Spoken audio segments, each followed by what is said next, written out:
Hello， 大家好，我是连续创业家 Mickey。那我想要跟大家分享这20多年来我在不同的阶段探讨以及重新定位的自己。第一阶段是从学校时期，我学的是插画。那在大学的时候，其实我就很好心的在大一的时候就进去电影工业。那时候做的电影是好莱坞的《侏罗纪公园3》，那时候在雕刻恐龙。之后呢，就做人工智慧，跟 Steven Spielberg 那时候在做的是机器人的设计。在那个时期的我呢，其实在探讨的是在绘画的技巧，是比较是艺术家的心态。然后到后期呢，开始做了设计，开始做了其他的探讨，等于是我的专业度的绘画的深度开始变成横向的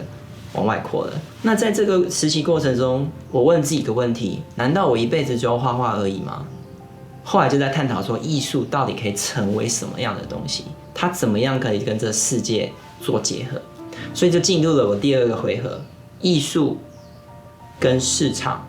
借由商业在中间做一个媒合跟扩张器，把它的声音扩张出去，去撼动这个市场。所以在这个时候，我就想说，假设我画一个东西，它如何成为一个现在流行的公仔？它如何成为一个故事书？你如何整为包成一个故事，拍成一个动画？这整个产业别到底是什么？那源头其实就是一个绘画的一个技巧，去做一个这散布。所以在第2个回合呢，我再开始就是说艺术经济、艺术家的平台、周边衍生产品的研发、开发、生产、批发、销售。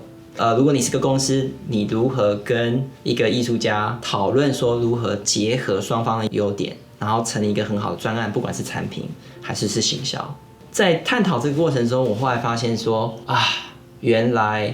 艺术它如果经过了一个放大器，就是所谓商业行为这件事情的话，它其实可以变成一个很有力量的一件事情。那就回到了第3回合了。2010年我在美国大概待了20年，2010搬回台湾之后呢，我突然发现了，我这么多的经验值加总起来，其实它成为一个叫做品牌塑造。那所以就成立了一个品牌设计公司，在台湾做的专案比如是从一个小小的 logo， 然后到产品的研发、故事的架构、品牌的卡通角色、吉祥物、商店、网页以及行销影片。这整个流程做出来之后，如何跟市场去做一个策略上的布局，然后一起去撼动这整个市场面，为这个品牌及这个公司赢取做该要有的一个营收。那我觉得很有趣，从一个艺术家到设计师到商业到变成是一个老板，我觉得这个不同的跨就花了我20年的时间去了解这整件事情是生态是什么，关系链是什么，以及大家各自的定位会是什么。那希望在未来的一些影片能够分享这20多年来这不同回合里面我所学习到的非常多的东西、经验值，一些小小的撇步给大家。其实回到我的初心，做这么多事情以来，其实我最高兴的时候还是我在大学时期在3所不同好莱坞的学校里面教课。那教课的时候，其实我非常高兴，是我真的有因为我自己学习，然后浓缩的一些知识，散布给一些学生，然后他拿去，他去很努力的去想办法把它用上去，然后他自我的慢慢的练习，然后慢慢的自我提升，然后他那种快乐，他为自己而快乐，为自己努力而快乐，为自己提升上升到另外一个等级而快乐。那他的快乐有点那种能量，我就慢慢的感受到，那种动能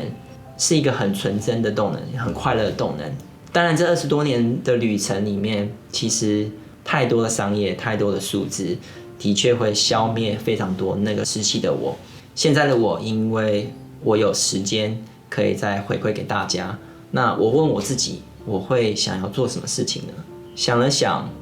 后来还是发现说，我希望能够做一些分享，回到初心，把我这些20多年来一些很好的经验值，然后分享给大家。希望大家少走错一些路，或者是有一些角度，我讲的角度可以让大家多想一下，可能会是一个更好的选择。如果大家你对于我刚刚讲这3大时期的我的里面的学习，然后各种的经验值的分享有所期待的话呢，那就麻烦你按一下那个小铃铛 subscribe。那下次影片我们再见喽，拜拜 ，adios。